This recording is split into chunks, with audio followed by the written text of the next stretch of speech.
এমন অনেকেই আছেন যারা সম্পর্কে আছেন ঠিকই, কিন্তু সেটা নামমাত্র। অর্থাৎ সম্পর্ক টানা হেঁচড়া করে হয়তো টিকে আছে, কিন্তু তাও সেখানে একটা প্রশ্ন থেকেই যায়। যেমন, মনের মানুষটির ভালোবাসা সত্যি তো, নাকি পুরোটাই তার একটা নাটক?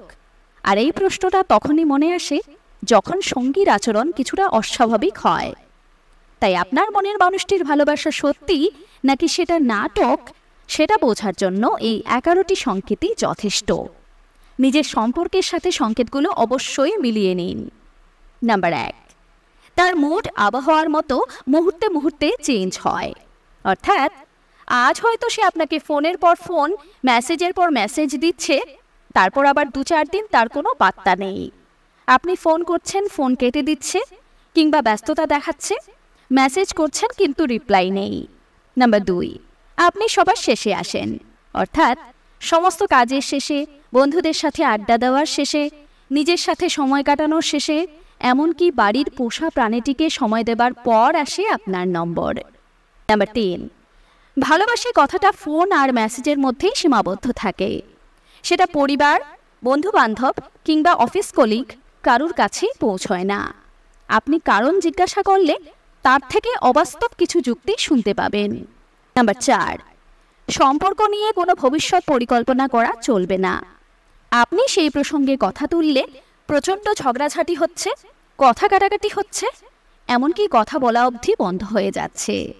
নাম্বার 5, বিপরীত লিঙ্গের বন্ধু বা বিশেষ বন্ধু থাকতেই পারে, সেখানে আপনার কিছু বলার অধিকার নেই। আপনি অধিকার দেখাতে চাইলে রীতিমতো আপনাকে অসম্মান করা হচ্ছে, অপমান করা হচ্ছে।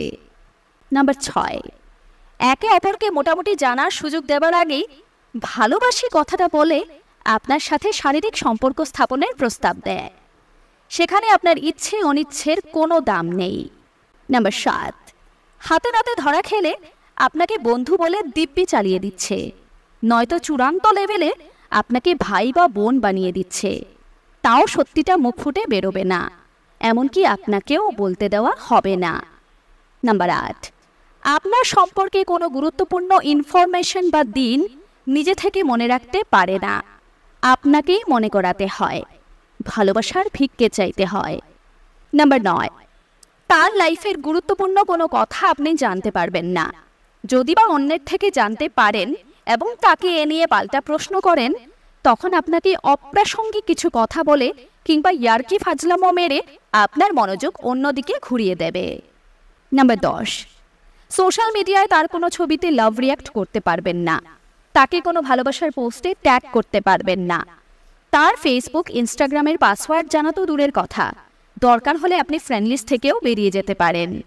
নাম্বার 11, আপনার জীবনের খুশির মুহূর্তগুলো নিয়ে তার কোনো আগ্রহ সেভাবে দেখতে পাবেন না। তার ভালোবাসার মধ্যে শুধু তার নিজেকে সন্তুষ্ট করার প্রবণতা আপনি দেখতে পাবেন।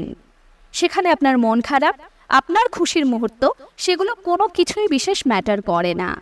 মোট কথা, আপনার যে কোনো অনুভূতি তার কাছে মূল্যহীন। বন্ধুরা, এমন অভিজ্ঞতা যদি আপনার হয়, তাহলে বলবো সেই অনিশ্চিত সম্পর্ক থেকে আজই বেরিয়ে আসুন। সেটা আপনার মানসিক স্বাস্থ্যের জন্য মোটেও ভালো নয়। ভালো থাকবেন। ধন্যবাদ।